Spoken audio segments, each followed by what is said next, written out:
Okay, and I should be live on YouTube at the same time.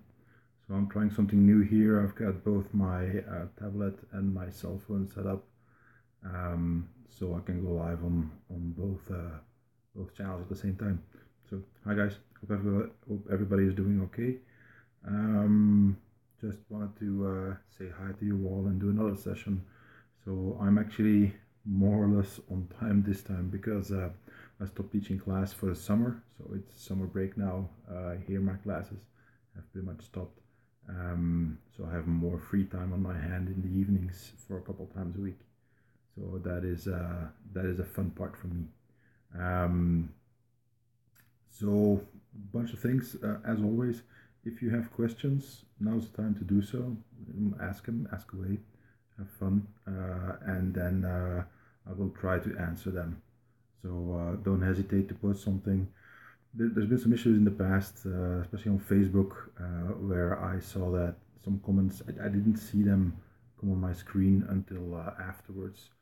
I don't know how the algorithm works when Facebook Live works, how it shows me the comments, but I only saw them afterwards. So if I don't respond right away, type it again, and I'll notice it eventually. I hope. I do follow it on my laptop on my Facebook page at the same time. But even there, when I hit refresh, it still shows the comments in a very bizarre order that doesn't make a lot of sense to me. So that's one of the main things I want to let you know. So if you have questions, now's the time. Let me know, and I will try to answer them best as I can. Okay. A couple things are on my mind that I wanted to talk to you guys about. First of all, there's last week we had another terrorist attack in Brussels, and I've been getting a lot of questions about that, and I'll put a link in the Facebook video feed. I can't do it on YouTube because I'm working with the app, but I can do it in on Facebook. So for you guys watching this on YouTube, go to my Facebook page, go to Facebook, type Wim de Mere, and you'll find it. And I will post two articles that I wrote a while ago, um, and they're quite long. So you might want to take your time actually um, trying to read those. So it doesn't have to be you don't have to do that now. But in those articles, I explained a lot of stuff about the Paris attacks from a while ago, and then also last year's big attack in Brussels with the bombings. So that is something again at whatever time you like. You might want to check those out and read what I have to say there. I'll see if I can link to it as well. But we had last week we had an attack of a guy in a train station in Brussels trying to set off a bomb. It failed. He we don't have a lot of details yet, obviously, but there was some apparently the detonation charge went off, and there were two explosions. So I don't know if he used to. We have no idea what happened, and but the main charge didn't go off, so it failed. And then he tried to get on a train to attack people, but a citizen actually got involved and closed the train so that he couldn't get on anymore. So closed the doors, and then the suicide bomber ran off, and he basically charged some of the soldiers that were patrolling and that came rushing in when they heard the screaming and the explosions and so on. And he did the infamous "God is great" shout in Arabic, and charged the soldier. Obviously, got shot and passed away. So that's in a nutshell what happened. That's not really what I wanted to mention, but the main thing is this. Um, so we've had last year's terrorist attacks that created quite some damage, and a lot of people died. Um, and society started to change, obviously.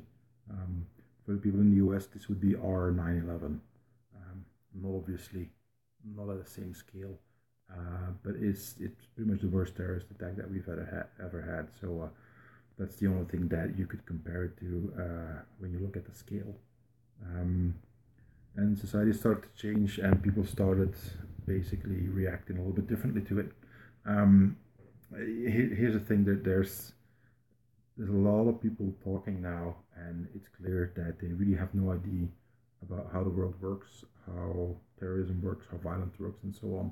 And just to give you an idea, so that happened.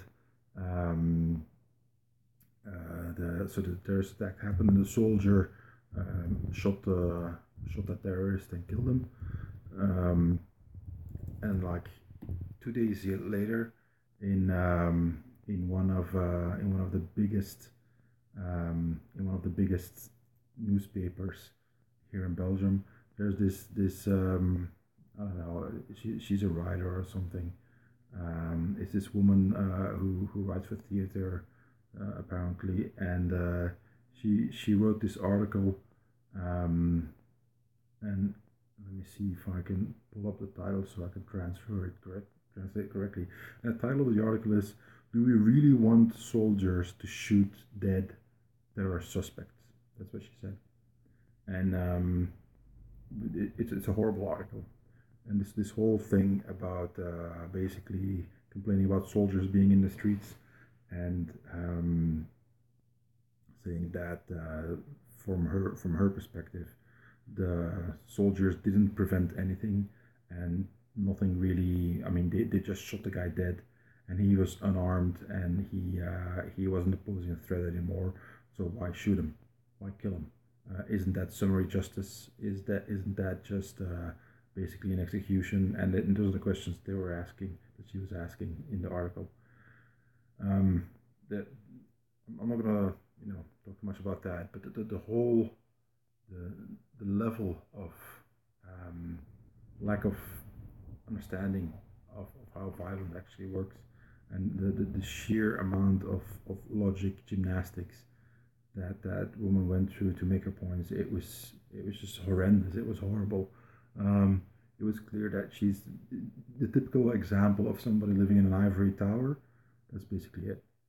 And then now, obviously, a truckload of people jumped on her and said, "Are you insane?"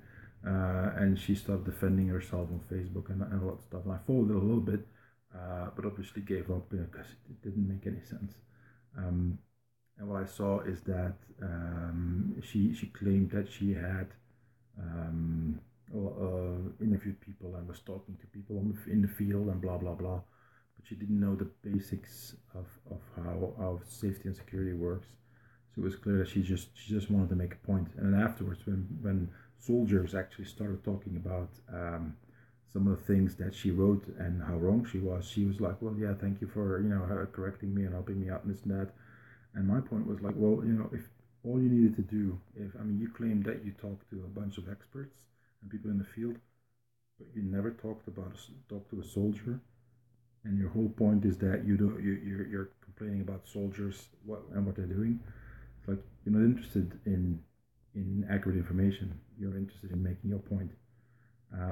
For instance, one of the things that she said is that well, the rules of engagement for the military operation in Belgium haven't been made public by the government or by the military.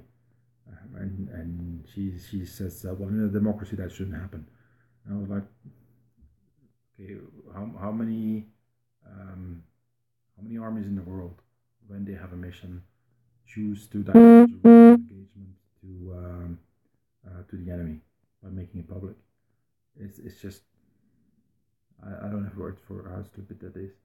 So the whole point is for me was that you have people who are given a national platform here in Belgium a year after we had deadly attacks, and then there's this foiled attack or failed attack because a guy messed up exploding his bomb, however you want to see it. But then they shot him dead before he could do anything else, and then you have people writing that kind of stuff. My point isn't that. My main point is the amount of people who are going rah rah over that article, like, yeah, yeah, it's right. And I was like, okay, so what is your proposal? Yeah, well, the soldiers shouldn't be in the streets, should be more police officers. Okay, we have a severe lack of recruits. There are thousands and thousands of positions that aren't being filled in police forces in Belgium. So, what's your solution? Well, we need more law enforcement in the streets, then we need to fix that. Okay, it's going to take years to fill those positions. What do we do in the meantime? Well, blah, blah, blah, and no practical solution. So, um, there's this huge disconnect between modern society on the one hand and people who clearly are very alien to the concepts of violence, um, but also they feel that they are in a good position to talk about it, share their opinion, and basically engage in policy making as far as that concerns. And that is one of the worrying trends, in my opinion, because there's no way of fixing a problem if you don't even understand how it works.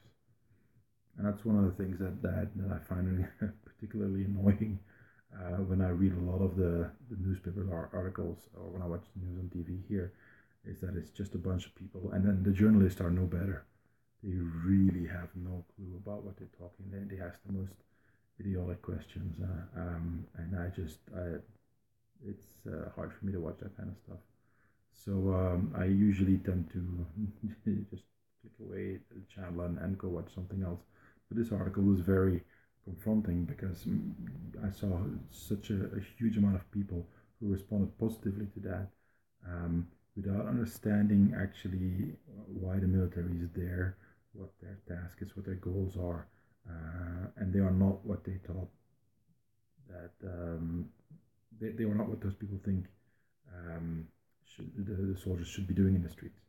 They have a different mission there, but most people don't understand it. So it's one of the things that why I write so much is because I try to give all information as I see it, not claiming that I know everything, obviously, but I try to give accurate information to the best of my possibilities, and then just put it out there. Oh, look, this is why I think things are the way they are, or this is how I think it works.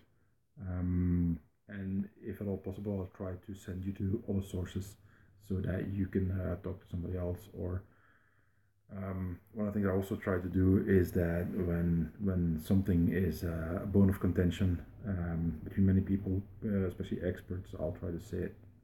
Um, I've said this many times. There's nothing wrong with having an opinion, but wouldn't it be better to have an informed opinion?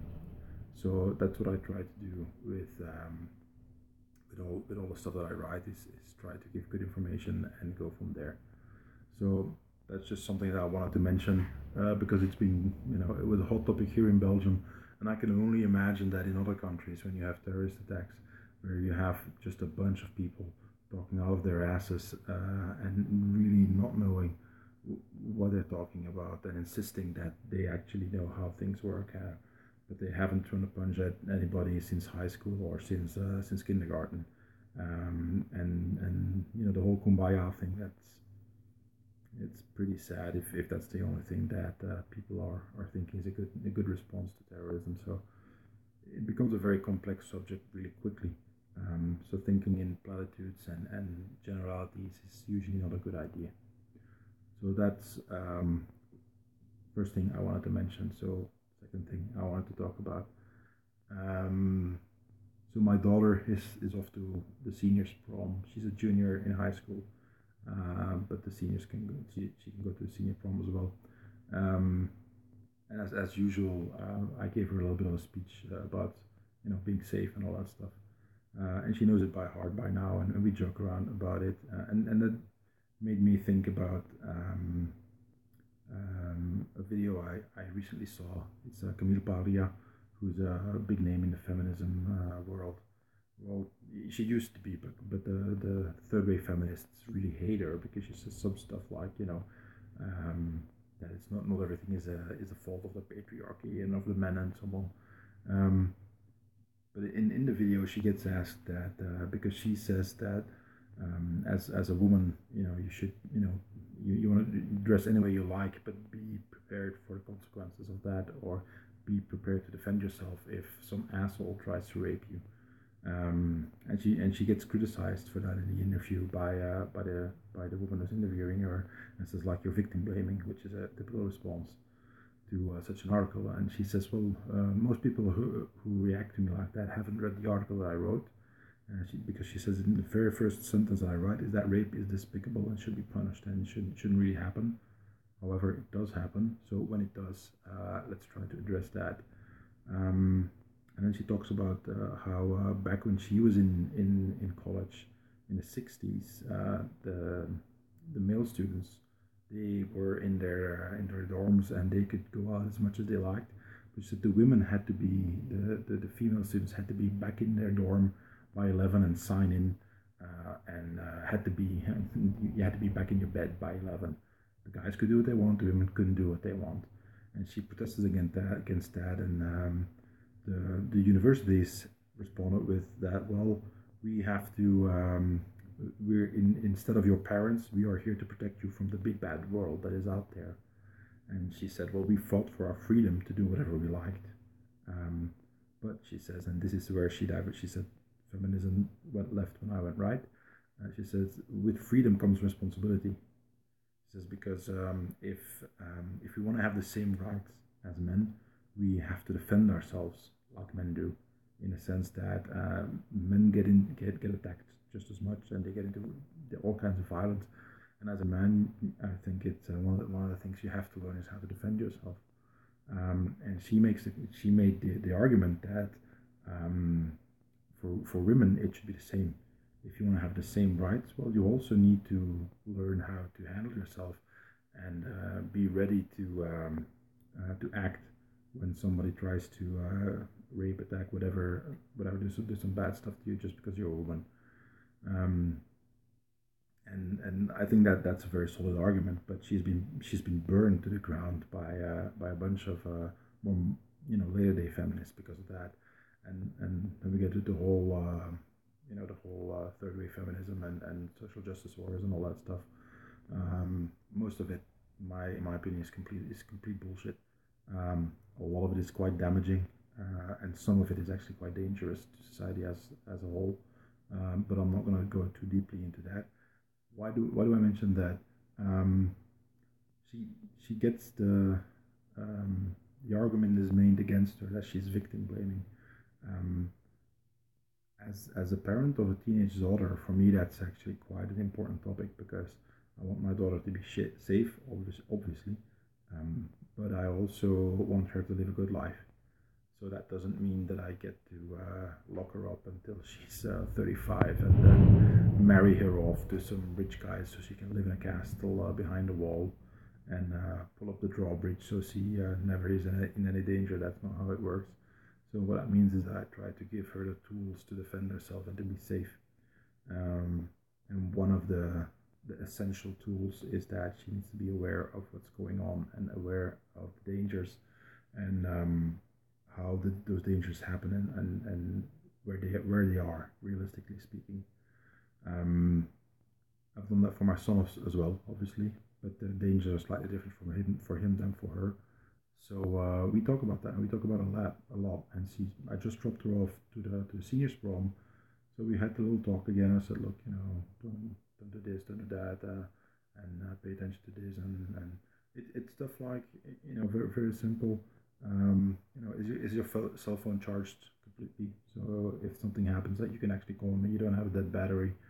Um, she has some money, so she can buy her own drinks. She doesn't. I don't want her to accept drinks from strangers or from other guys. You don't leave your drink on a table somewhere and come back 10 minutes later and then drink it. I mean, date rape, drug. It's happened here a lot as well. So nothing new basically. But then on the other hand, and when I talk to other parents like that, and someone says like, "Ooh, well, you're trying to protect your daughter too much, and you should let her make her own mistakes," and I'm like, well, some mistakes they come with a heavy price tag. So wouldn't it be better if she can avoid those? And and then my opinion is then that you want to make sure that your kids stay safe. So you want to make sure that they know how to how should I put it? that they can assess situations as correctly as possible without the experience of having lived as long as I have and other people have, but still have the necessary tools to have some good coping skills or problem solving skills. Um, and when I talk to people about that who are not as much into self defenses and so on as I am, um, I often get, especially from the mothers, it's very weird. I get this response of like, well, you don't want your daughter to be happy and to have fun. I'm like, no, no, no, no. I want her to have fun, but I want her to be safe at the same time. So, and she says, well, she can't do anything. I said, no, no, that's not what I said. I said she needs to be careful. So what I just told my daughter again, because I just repeat the same messages over and over in the hope that they stick. And we talk about it, we laugh about it. It's not a difficult conversation. I'm not preaching to her. It's a conversation that takes 2-3 minutes tops. When she goes out, I just repeat it, just safety instructions. That's it. And I say, look, if you meet a fun guy that looks interesting and the butterflies start going off in your stomach and all that stuff, or whatever. Instead of going outside or disappearing in some back room and not coming out again, just tell your girlfriends, like, look, I'm going outside with that guy. If I'm not back in 20, 30 minutes, come find me. That's it, small stuff. After as well, look, if you've spent some 20, 30 minutes with that guy, somewhere in the dark corner, maybe it's time to come up for some air and give it a breather and let your friends know that you're all right, and maybe he can cool his jets a little bit as well, so you don't do stuff that you regret later on. And you can always go back to that corner if you like, but give it some time and don't rush into things that afterwards you might regret. We joke about it, we laugh about it, but she knows. No, the only thing I can say is I hope nothing ever bad happens. Um, but if something does, I try to give her as much information as possible. And I think I mentioned that last time when she went to a concert, and it was just after the terrorist attacks in Manchester, where I talked about stuff like the danger of falling to the ground when you're in a stampede, when a bunch of people are running away. I mean, you might never get back up again. So it's that kind of information that you don't necessarily know much about when you're 16, 17 years old, but is actually quite important if something does go wrong. Um, and there's no real how should I put it? Um, there's no real difficult conversation. So we should be back live on YouTube as well. So if you heard that song, that's Trigger Finger, I Follow Rivers, which is a cover. It's a really good song. I'll see if I can pull that one up for you. So that's basically it's my phone saying that it's 11 o'clock and I have to go to bed, but I'm not going to do that just yet. So I'll see if I can find that song for you guys. Um, but what was I saying? The whole point is you want to give your kids good information, so that they are safe, but at the same time you want them to have a good life as well. So it doesn't have to be one or the other. It needs to be both. Um, and the best way I think of doing I can imagine doing that is just by being honest with them and not sugarcoating it, but also trying to explain it in such a way that they they can understand it. I'm not going into geopolitics with my kids when they're 12, 13 years old. That's not something that they have an interest in or that they can actually understand well. However, I can explain them certain other things about danger and how you handle it.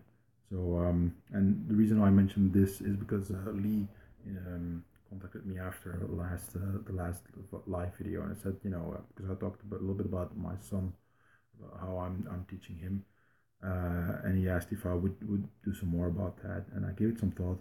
I'm by far not the best parent in the world, but I think I'm relatively consistent. Um, Obviously, I love my kids very much, but I'm divorced, so I don't see them all the time. So I tried very early on thanks to the good advice of some people like Lauren Christensen and other people that I know who went through divorce as well. And I said, Lauren actually told me, he said, don't be a Dairy Queen dad, which means that, you know, if you, the dad who has the kids in his weekend and he goes to Dairy Queen and McDonald's and he does all the fun stuff. And then the mom is the bad guy. She has to be the bad cop, and the dad is a good cop because he does just the fun stuff. Because the kids won't respect you and they won't learn much, and he's setting a bad example. So what I try to do with my kids is talk to them a lot. We talked a lot, and especially when we drive in the car, I just put the radio down low and start talking. You know what's going on in their lives, and they know that they can always ask questions, and I'll try to explain as best as I can. And the same thing for self-defense. That's one of the things that I try to teach my kids is that physical violence exists. They don't have to go into martial arts like I do. There's no need for that. I mean, it's my thing. It doesn't have to be their thing. But they do need to have a minimum of information to know how to defend themselves. And that is something that I feel is very important. So I try to give them some solid basic knowledge, while at the same time trying to help them develop self-esteem, self-respect, boundary setting, and all the critical elements that you need before it gets physical. So you can avoid getting into situations that you can't get out of anymore, or that eventually lead to violence. So that's that's why I mentioned that, because Lee mentioned that would you write some more? I don't know. It's not my area of expertise. Obviously, I am a parent. I have been for 16 plus years, so it's not new to me. But I'm just an example of one guy doing the best he can. Um, I think my kids turned out okay so far, knock on wood. But obviously, I'm biased, so who knows? Um, anyway, we're closing in on 27 minutes now. Guys, if you have any questions, go ahead and type them. I'm just going to do a refresh again and see if there's any questions here already in the list, because I'm not seeing much happening on the page itself, so it doesn't look like it. So if you have a question, now's the time before I move on. So what I wanted to say as well, I put this video on my Facebook page I think yesterday, and it was a fight between Matt Mitrione and Fedor Emelianenko. And I just saw the last part of it. It was very disappointing in the sense that well, you know, Fedor was a big deal in his prime, and he didn't do all that great in that last fight. And I just saw that he wants to fight again. He wants to rematch Mitrione. I was like, I don't think that's a really good idea. And then I just saw earlier today. I saw the last UFC fight night, and it was BJ Penn being defeated by Dennis Seaver. Now, if you remember some of the fights that BJ Penn had in his prime, he was really impressive. And now he's just a shadow of his former self. And then there was Johnny Hendricks, who fought some big wars in the cage as well. And against Tim Butch, I don't think he was all that impressive as well. Here's my point: you have to know when it's time to quit. In combat sports, I've been involved in combat sports since I was 18. I'm 45 now. I competed for a while, not as long as I'd like to, but you know, Belgium is a really tiny country, so there's not a lot of money involved. There wasn't any involved when I competed, but so, and I wanted to start a family and so on, so I quit before. I could have continued, but there were other reasons why I couldn't. Physically speaking, I could have continued. Let's put it that way, but it was too expensive. So I had to stop. Nowadays, sports like Muay Thai, MMA, and so on, if you're a professional, you can actually make money. It's not easy, but if you get to the top, you actually make quite an interesting bit of money. So there's that. The point is that you have to know when to quit. You have to know when your time is up. I'm 45. My time's up. I have no business being in the ring anymore. There's just nothing there for me but pain and injury and so on. There's no way I can keep up with it with a 25-year-old. I mean, a guy 20 years younger than me. There's just no way that I can keep up with that guy. So why would I? I mean, that part of my life is past. So now I'm moving into other things and teaching and blah blah blah. So you have to know when to let go. My students know that I will be sparring until I'm 50. So I've got 5 more years of sparring left. So guys, if you want to punch me in the face while I try to punch you in yours, for my students, you've got 5 years, and then I'm done. I'm not gonna stop training, but I'm gonna stop sparring the way that I spar, because after when you hit 50, your body is already getting a little bit old. So doing these really hard, rough sparring sessions, they're kind of counterproductive, and you take one bad hit, and then all of a sudden you're in the hospital, or you've got lifelong injuries and so on. And I already have a pretty extensive list of those, so I don't want to add to them as well. So I made myself promise many years ago that when I'm 50, I stop sparring, so that I can actually, keep on walking, on my own 2 legs when I get a little bit older, and that I actually don't start slurring my speech because my brain doesn't function anymore. I'd like to avoid that. Some other people I know would say that my brain is already messed up, so there's not much left to break. I would disagree, of course. Which brings me to my point, and my point is that you have to change with the times. When I started in martial arts, I was very big into traditional martial arts. Then I started competing. Competing was a big part of my life. Then I got more into the self-defense side of things, and now it's just this big blend, where it all flows one into the other. And I said this to one of my students recently. Again, is that the big key when you do those 3 different aspects, because they're to a certain degree in today's times, they are mutually incompatible. They shouldn't have to be, but they are nowadays. So I still practice traditional martial arts in Tai Chi Chuan. I have a very strong focus on self-defense outside of the Tai Chi and other stuff that I do. And then I practice and teach MMA as a sports combat system. So for me, they're all equally interesting. I don't think I have to choose, so I won't. But you have to distinguish the goals and the way to train for each of those 3 different ones. So that is something that I feel is important, and that I try to do. And for me, it's becoming instinctive. I don't really have to think about it anymore. I don't have to think where do I draw the line between those.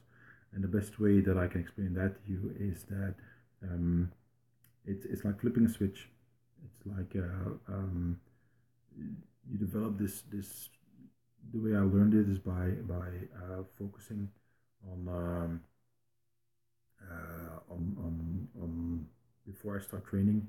Spend some time focusing on, okay, what I'm going to do now. I'm going to do an MMA session. So this is sports. These are the rules. This is what I'm doing. And it's not self-defense. It's not traditional. It's what it is. And then I focus on all the parameters that are around MMA training and do that. Next training session that I do, I might do self-defense, and then it's forget about all the rules, forget about all the things like gloves and you cannot kick it down the opponent and all the stuff that is a part of MMA. No referees, and then you focus on self-defense and so on. And it's like flipping a mental switch where you work in a different format. It's a different mode of training, and I try to differentiate it between that. That's just me. You might be different. For you, that might not work, but that's just me. But so far, it's worked pretty well. So I'll try to keep going that way for as long as I can until something changes. I won't be able to do MMA for the rest of my life, because I don't see myself when I'm in my 60s or 70s rolling around full force with a bunch of guys a fraction of my age anymore. I don't see that going on. I see Bill Mariah ask, what's the status of your leg kick book? The leg kick book is done. However, I had sent it out for formatting, but there were some issues with that I need to fix. And I've been doing that on and off for a while now. Just technical stuff. I mean, doesn't no rewriting, but just some technical stuff that I needed to do, and I've been quite busy in my professional life for the last few weeks. So it's been really difficult to get enough of the free time to work on that. The reason why it's difficult is because I need to be able to focus a lot on getting that done and not make mistakes. And when that's done, then the book is good to go. I've managed to boil it down to two companies that I want to work with for the formatting, for the editing, for formatting the book into an ebook and into a paper version. And they can only give me a final quote when I have the final version of the book. But then I have to finish fixing the all the small things that needed fixing. I'll give you an update right now, so that is completely where I'm at. And then I can tell you that. Let me check. So Word says welcome back. So I have 1, 2, 3, 4, 5 chapters to go. There's 5 chapters to go of the 7, 8, 9, 10, 11, 12, 13, 14, 15, 16 of the 16 chapters plus the introduction. So I'm well over 2/3 now, and it shouldn't be. They're not huge chapters near the end, so that shouldn't take too much time. So I hope to finish that by the end of this week, and then I can send off the manuscript to the companies I want to work with, get the final quote, and then I can pick one depending on which one is offering me the best value for money, and then I expect to have it back within a week or two, and then I have to finalize the cover creation and so on, and then upload it to Amazon and the likes, and then it should be live really quickly. Again, it depends on how quickly I get it back. Usually Amazon's pretty good and CreateSpace are pretty good with that kind of stuff. The only slowdown there actually is that so I work with CreateSpace for paper versions, and CreateSpace is an Amazon-owned company that publishes paper books. The downside of living in Belgium is that one of the last steps before releasing the book is that I have to make a test run, and they just print one copy. So and then they send it to me, and then I have to go over everything, the paper version, and see if everything is well aligned, if the way that they bound the book together, the paper is bound together correctly. So it's all technical stuff that I need to do, but the book needs to get here first. So, and that can take up to a week. And then if I'm lucky, it gets to me fine. If I am unlucky, it gets stuck in customs, and Belgian customs. I have some very choice words for them, but I won't repeat them here. But what they can do then is hold the book and then slap an income tax, non-income tax. They can slap a tax on it for an import tax. Sorry, that is over 50% of the theoretical price of the book, the price that they determine. So if they claim that this is a $50 book, I have to pay $25 for it just to get my own, test copy version of my book, which is insane, but that's how it is over here. Here's the thing: if my book gets stuck in that process, it can take weeks, and there's no solution for that. There just isn't. That's just Belgian customs. It doesn't matter if I send it by UPS or another courier. It doesn't matter if customs can intercept it at any time. So that's gotta be a little bit lucky. So that's it. So the book is done. I'm just waiting. This is final stages of production. So that's one thing. I don't know, Bill, if you heard it last time, but what I will be doing is I'm gonna do something. I always try to do something special for a new book. So one, there will be a resource page like with the previous book, where I put a bunch of links in where you can find certain articles, videos, buy equipment that I suggest, and so on. But also what I'll be doing is a closed Facebook group for the first 100 people who buy the book. And it's going to be very simple. You're going to have to send me via my Facebook page just a picture of the receipt that you bought the book, and then I can invite you into the group, and then I will spend several weeks basically doing a mini course with people on the leg kick inside that group. And again, first come, first serve. First 100 people get in, and then eventually the private group will close down, but you remain, you still get access to it. So the work that I'll do there will stop it eventually. So there will be a bunch of content there that you can't get anywhere else, but you will always have access. So that's I haven't seen anybody do that before in martial arts, so I think that might be interesting. Might be a fun way for you guys to to actually get more value out of it. Because I had thought about releasing the video that I shot for the leg kick for an instructional video, but the material, I mean, there was some issue with the camera that I didn't know, and then it didn't come out well. It wasn't good at all, so I had to shelve that plan, and I wanted to do something else anyway. Just do some fun stuff with that. Also for the leg kick book, what I'm gonna try to do is interview an MMA fighter and ask him, how he uses leg kicks and so on, just to get it from his perspective. Because I have my perspective, obviously, and I've studied a bunch of fighters and fights where leg kicks play a big role, and try to distill all that information in the book. But obviously, it would be very interesting if I can get an MMA fighter, a professional fighter, and get his take on it. I think that would be valuable for you guys as well. So that's it. So Bill, I hope that's a good response to your question. I know it's been a long time. The thing is, I've had a lot of stuff going on in my personal life and professional life for the last couple of years, and the writing's been, I've discovered, it doesn't come automatic. So writing doesn't come automatic for a bunch of reasons. Well, different kinds of writing, let's put it that way. So if I'm writing a book, I really need to get my head into a certain place. You can call it the muse if you like, doesn't matter, but my headspace needs to be organized in a certain way, and then I can write some decent stuff.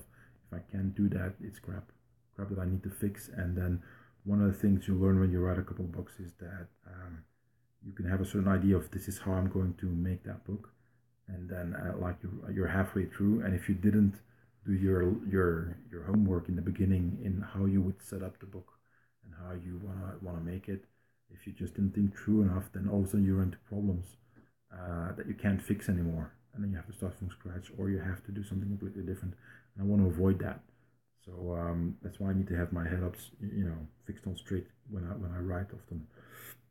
An example of that is the knife defense book that I started many years ago, and I discovered that I went about it wrong, and I didn't have a fix for it right away.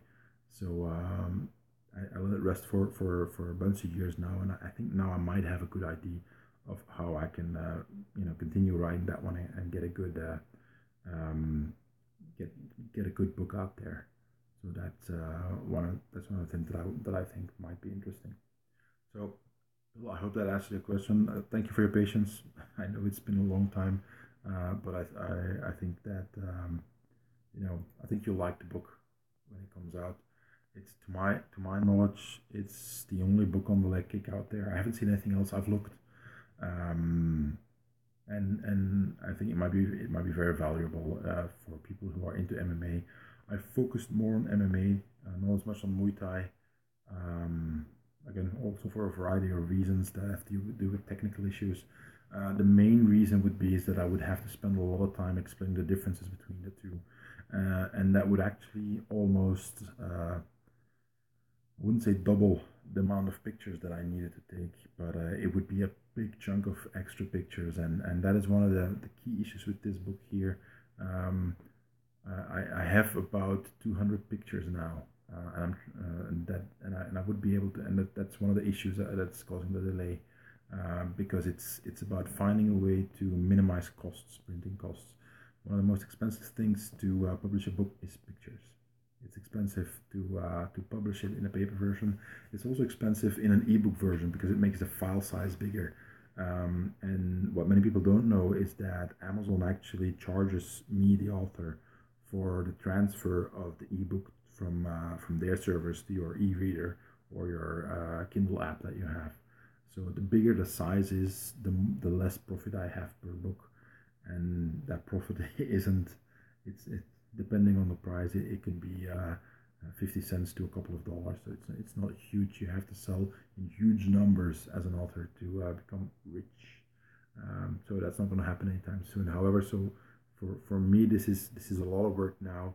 But if I can do that correctly, in the long term, that means that the file size will be smaller, and that means that I have more profit left, more royalties left at the end of in the long run, as opposed to when I just quickly put all the pictures in there. I have this huge file, and on Amazon every single time that somebody buys the ebook, no matter how low I price it, it eats into the profits of each sale for me. So that's something that I want to avoid. Again, this is technical stuff. Doesn't I mean for you guys that doesn't matter as much, but for me on the author side, that's actually, again, when you look at the long run, that plays a huge difference. That plays a big difference. So it's stuff like that that needs fixing. Before it was a publisher who did all that. Now it's me who does that when I self-publish. So and it's so much more fun when you work with a publisher that you can just hand off the manuscript, hand off the pictures, and say, "You guys deal with it."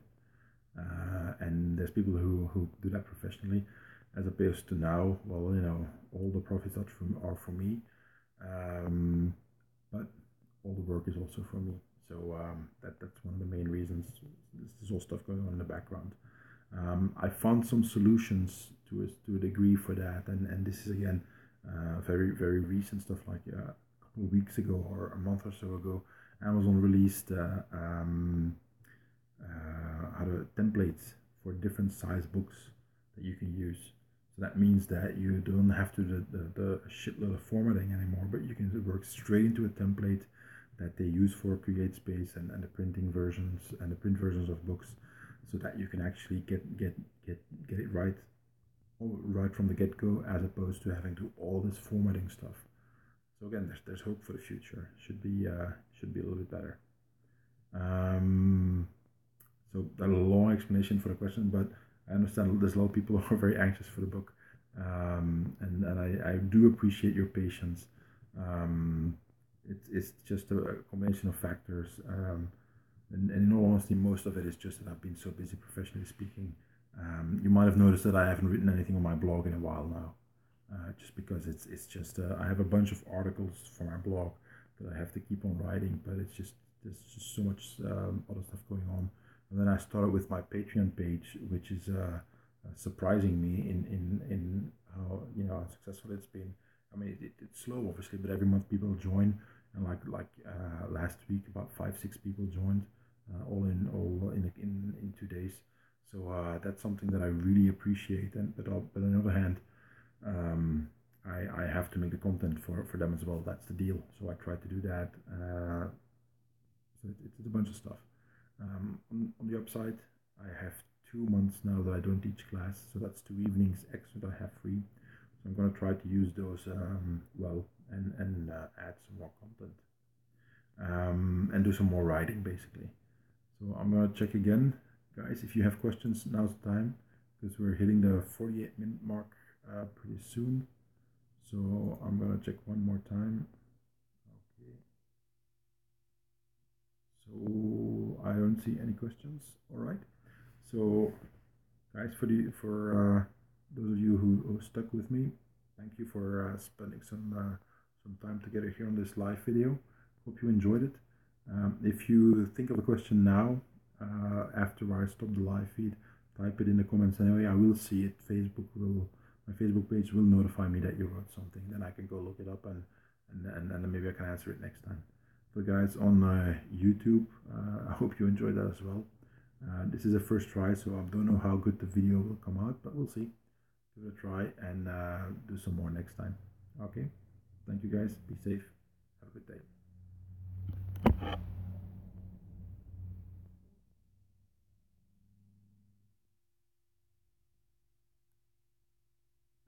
All right.